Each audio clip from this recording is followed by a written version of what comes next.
Sikubingelele sikamkele eindabeni zakusihlwa igama lami umbukeli uNoxolo uMamtshali wakwaMwali kanti ke nazi eyinohlonze kusihlwa nje. The number of people who died on the roads was of course reduced by 25 bodies. This gives us a 1.7% reduction. Ungqongqoshe wezokuthutha uSindisiwe Chikunga umemezele ukuthi lehlile kancane izinga lengozi zomgwaqo ngamaholide amade okuphela konyaka ophelile. In this confession, he clearly implicates Ms. Kelly Khumalo as the person who gave them the instruction to kill Senzo Meyiwa. Isitatimende sofakazi ecaleni lokubulawa kaSenzo Meyiwa sidalule ukuthi abasolo ababili bakhomba owabe eyintombi yakhe uKelly Khumalo njengongqondongqondo etulweni lokubulawa kwakhe ngonyaka u2014.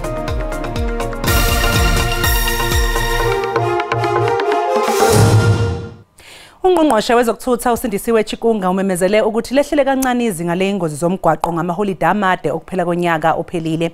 Emini namhlanje ungqongqoshe uChikunga wethule izibalo zeingozi zomgwaqo ezenzeke phakathi komhla wokuqala kuzibandlela onyaka ophelile kuya kumhla zi-11 kulenyanga.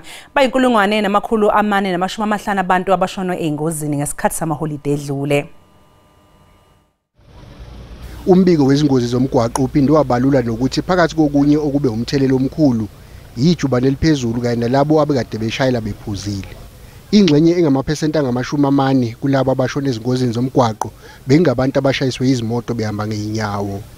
The number of people who died on the roads was of course reduced by 25 bodies.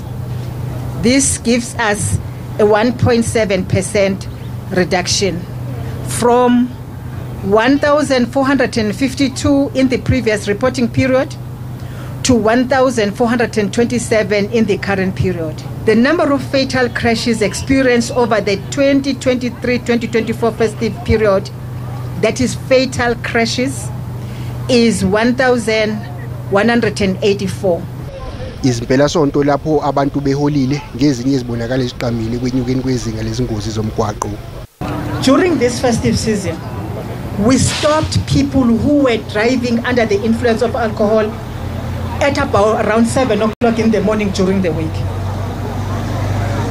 And what does this mean? It means this person is drunk almost the whole week. Abomnyango wezokuthutha eGauteng bathi usemkhulu umsebenzi obahlaleli njengoba lenyukile izinga lokushayisana kwezimoto emgwaqeni yesifundazwe. As part of our commitment as Gauteng on ensuring that we save lives, especially on our roads, was to launch a road safety campaign under a hashtag Fatela. Fatela is a slang for AMA 2000. I'm told it's IK. Abengamele ezokuthutha manje sebezoqala kulungiselela imikhankaso yezokuphepha emgwaqeni njengoba kusondela isikhathi samaholidi ePhasika.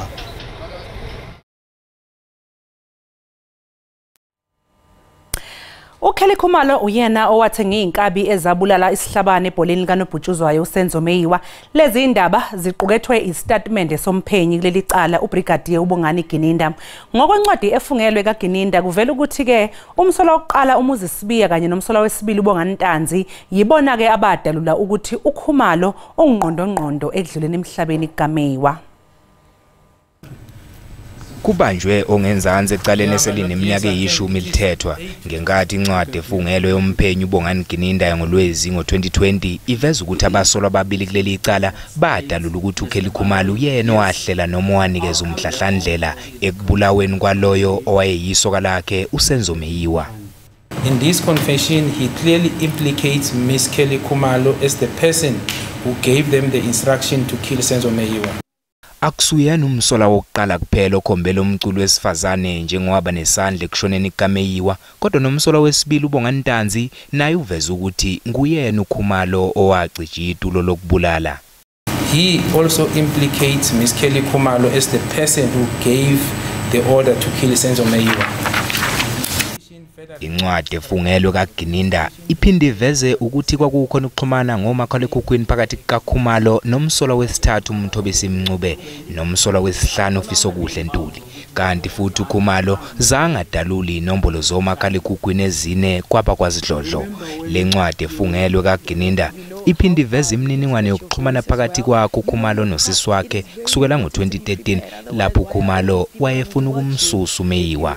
Kucace ngokusobala ukuthi wayesemzonda engasamfuni eduze. Okunye okumangazayo isithombe semali esatholwa kumakhalekhukhwini kaKelly Khumalo saphinde satholwa nakumsola wesithathu uMthobisi Mncube. Photos were equally found of the murder weapon used in the murder of Senzo Meyiwa. A photo containing the exact bag of money similar to the one found in Miss Kelly Khumalo was found. Lesi statimende siphinde saveza ukuthi uKhumalo wahamba wayogezwa inyanga emva kwesigameko njengaba basolwa. Kukhona incwadi egunyaza ukuthi akhalelwa amasongo kasigonyela lomculi kodwa ayizange isayinwe. Ngenkathi amadokodo ethathwa eyiswa ku-NPA kwaqhutshekwa naleli lalithinta abasolwa abahlanu. I-ANC KwaZulu-Natal imise amakhansela amathathu asolwa ngokuyibandakanya nezinhlelo zamanye amaqembu ezombusazwe. Lokhu kudalulwe unobhala we-ANC KwaZulu-Natal uBheki Mtolo esithangamini nabe indaba eThekwini. We've made all the means, but we could not make means of a man who is gone. He is gone, is behind us now. We are opening a new chapter. Abaholi be-ANC KwaZulu-Natal bathe yonke imizamo yabo yokunxenxa owayengumengameli wezwe umnumzana uJacob Zuma ukuthi abuyekeze isinqumo sakhe sokukhankasela iqembu elisha lezombusazwe umkhonto wesizwe ayiphumelelanga. Ubuholi be-ANC esifundazweni buthi lesi sinqumo sikaZuma sisho ukuthi ke usesikhiphe yena eqenjini i-ANC. Unobhala we-ANC esifundazweni umnumzana uBheki Mtolo uthi isigungu esiphezulu seqembu esifundazweni sesimiseke amakhansela amathathu ngokuzibandakanya nezinhlelo zamanye amaqembu ezombusazwe.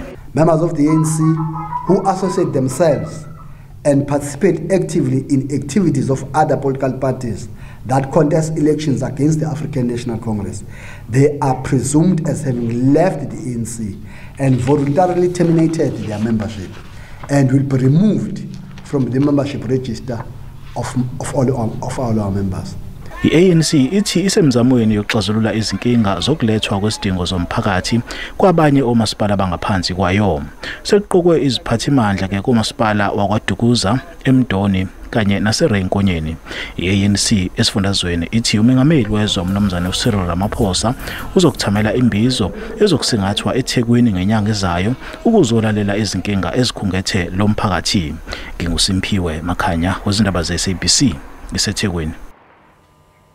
Abaholi bamaqembu ayishumi nomuvo ayingxenye yomfelandawonye yamaqembu aphikisayo bathi ukwehluleka kwe-ANC ukubhekelela umnotho kuyimbangela kwentuleka kwemisebenzi kuleli. Lamaqembu enze izethembiso zawo ke esithangamini sabeyindaba eThekwini athembisa ukuthi azohlenga umnotho wezwe ontengantengayo aphinde ke akhiphe izakhamuzi osizini. Labaholi bamaqembu bahlanganyele ndawonye ngaphambi kokhetho bavumelana ngokuthi kuzomela banciphise izibalo zeqembu elibusayo lithole ngaphansi kwa-50% okhethweni oluzayo. I-multi-party charter yasekwa ngonyaka odlule ngenhloso yokusebenzisana kwamaqembu ukwenza ngcono izimpilo zabantu bakuleli. Ithi ukukhulisa umnotho kanye nokuvula amathuba omsebenzi, imfundo esezingeni nokunikezwa kwabantu amathuba ngendlela into eseqhulwini kubo. Okunye okusezinhlelweni zabo ukukhulisa ezokuhwebelana kuleli ukuze lemboni ikwazi ukukhulisa umnotho.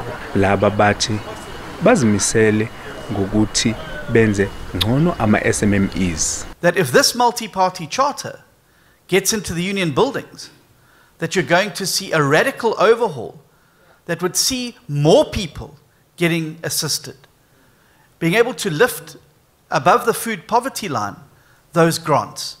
So people mustn't be fooled, as the president tried to pull the wool over everyone's eyes a few weeks ago, that if the ANC goes out, that these things will come to an end.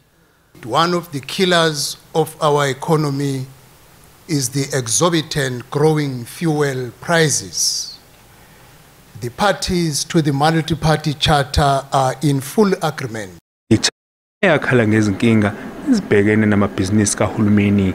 We're aware the collapse almost collapse of Transnet, where containers are stuck at our harbour because of mismanagement. Londi Khatebe, SABC News, eThekwini.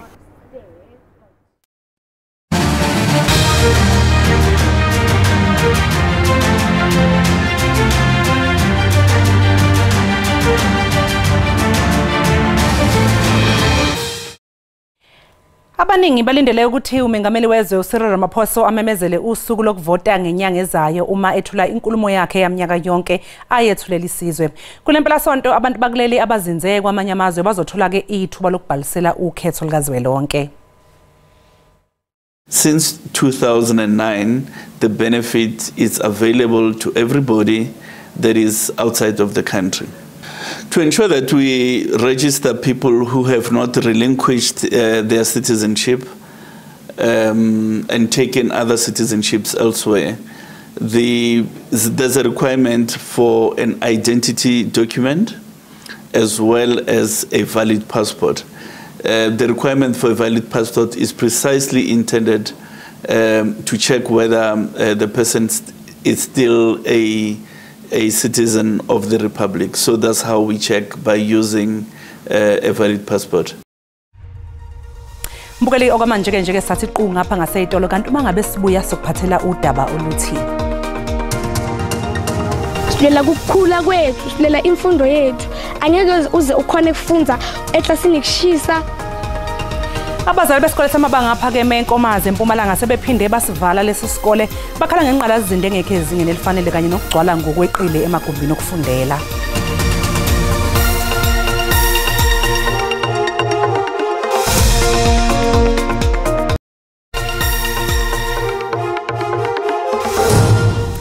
Sibile sekungele mbukeli sikwamukela mangabe usanda kungena odabeni oluphambili besibike ukuthi Ungqongqoshe wezokuthutha uSindisi weChikungu memezela ukuthi lehlile kancane izinga lengozi zomgwaqo ngamaholide amade okuphela konyaka ophelile. Mbukeli sikhumbula ukuthi lezi ndaba zikhona ku YouTube na ku SABC Plus, ngena kuzo nje uyicinge ngamagama athi SABC Izindaba na kanjani ke uzosithola. Abazali besikole isidlamafa eNkomazi eMpumalanga sebephinde basivala lesi sikole bakhala ngenqalasizinda engekho ezingeni elifanele kanye nokugcwala ngokweqile emagumbini okufundela. Amasango avaliwe akukaze kufunde kusukela kwavulwa izikole ngesonto elidlule. Abazali bafuna uhulumeni akhe ezinye izikole. Kusukela isikole esisha sacekela phansi kwadingeka ukuthi abafundi abangaphezulu kwenkulungwane bampintshane emagumbini okufundela ngamahamba nendlwana ayi-14. Abazali ke basivala lesikole amahlandla amaningana ngonyaka odlule bekhala ngokuzokuphepha kanye nokugcwala kakhulu. Into lebhlungu ukuthi bantwana since isikolo tivuliwe last week ibona solo bahledi abafundi, especially kunebantwana baka grade 12.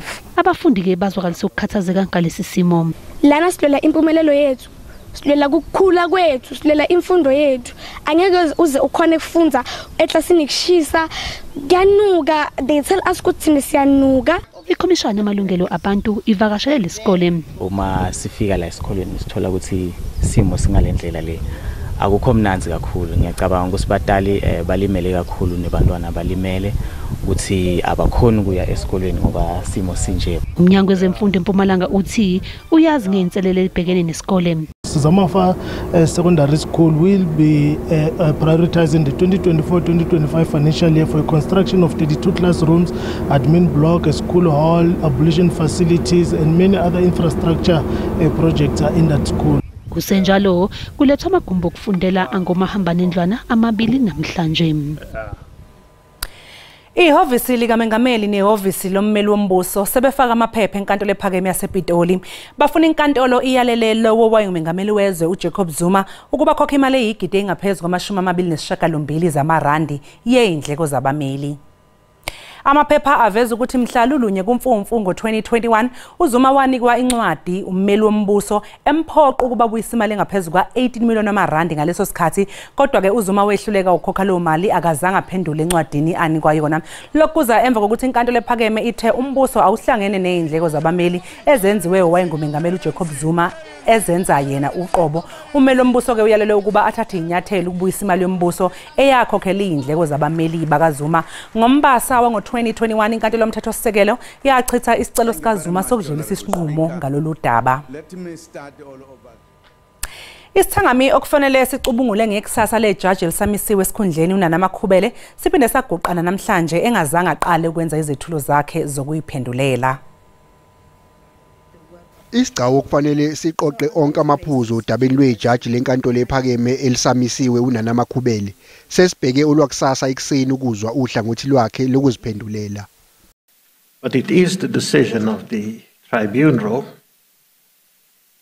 that we stand down until 11 o'clock tomorrow for Judge Makhubele to give evidence before this tribunal.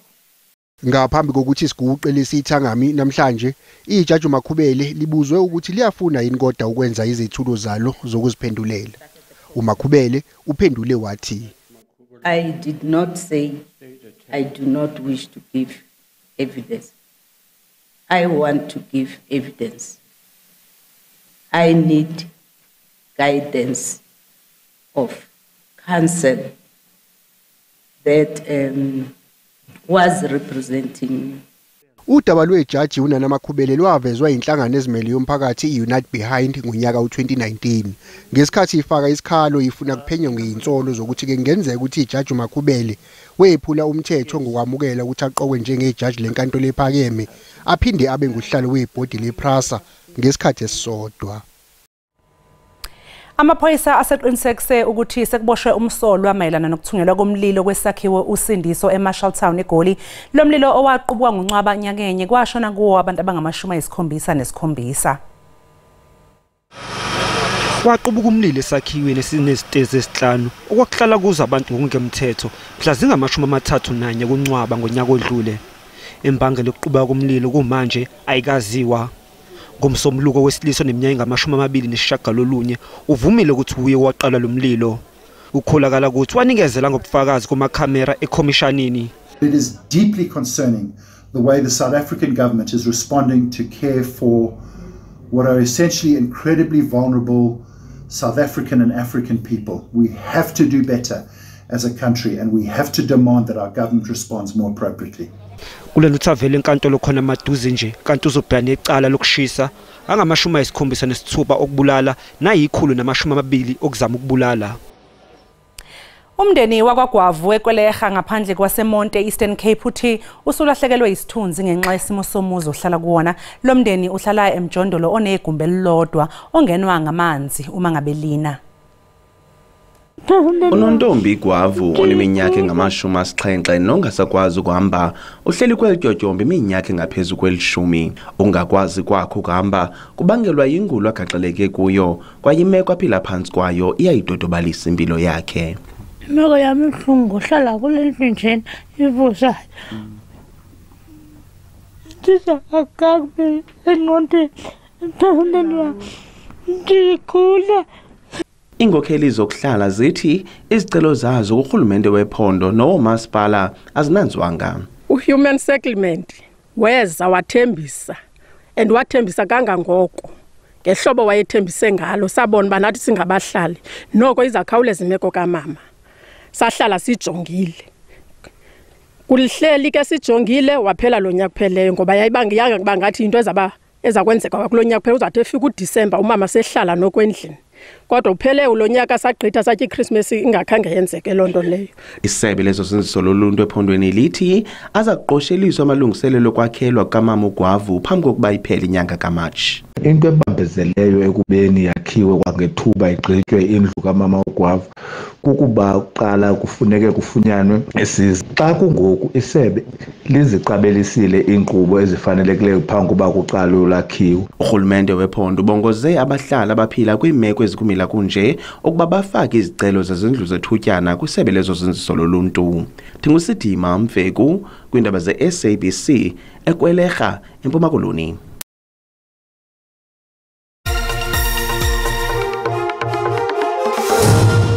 Ngikubingela mbukele emakhaya ngiphinde ngikwamukele kwesimo sezulu sanamhlanje kusihla sikhona ke leza imvula ezingatheni hamsana nawo ke nje umoya obandayo kakhulukazi ngempela masibheke khona ke laphana enkabeni yezwe kuyana kanjalo enyakatho yezwe kepha masibheke nje khona ke esifundazweni saKwaZulu Natal lithe nje qwaqwa ngamafu hamsana nawo ke lo amkhemezelo ongatheni kepha ke izulu uthanda ukuthi nje liphenya ke nje kakhulukazi ngempela khona ke esifundazweni iWestern Cape kanti ke kusasa ke mbukeli singaphinde futhi silindele ke nje leza imvula ke ezingatheni liyakhemezela nje kakhulukazi khona ke nje esifundazweni kaKwaZulu Natal kuyana kanjalo eMpumalanga aphinde futhi ulindele ke nje nawo ke lo amkhemezelo khona ke esifundazweni iGauteng kuGoli koSoweto kanti ke amazinga okushisa aphansi ke kusihle kakhulukazi ngempela lapha masibheke uKapa lodumo limi nje ku19 likhahlalisa ingubo ke aphingthini ngo24 kuyana kanjalo ke eGoli lifudumele ke namhlanje kusihlwa ngo17 kanti ke masibheke nje lapha eLady Smith lifudumele ke iZulu ngo15 eMgungundlovu 16 kanti ke Richards Bay ngawulindela nje wona ku19 liyashisa ke namhlanje ebusuku kakhulukazi ngempela lapha koThekwini ngo20 shise njalo ke nabo nake Gqeberha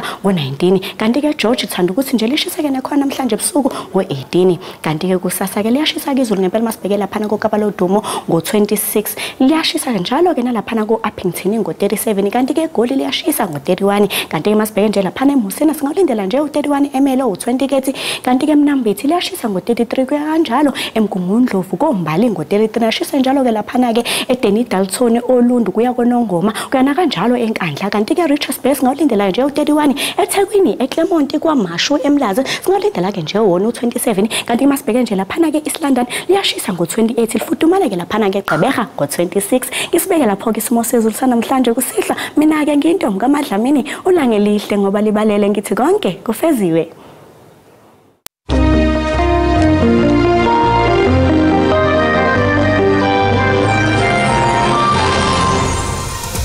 Mbukelise siguqa lapho ke besiniphathele zona kusasa bakhona koza kwethu ngolimi lwesiXhosa nibe nobusuku obuhle sifisele konke okuhle bafana sengazi ukuthi ngabuya nayo nisale kahle.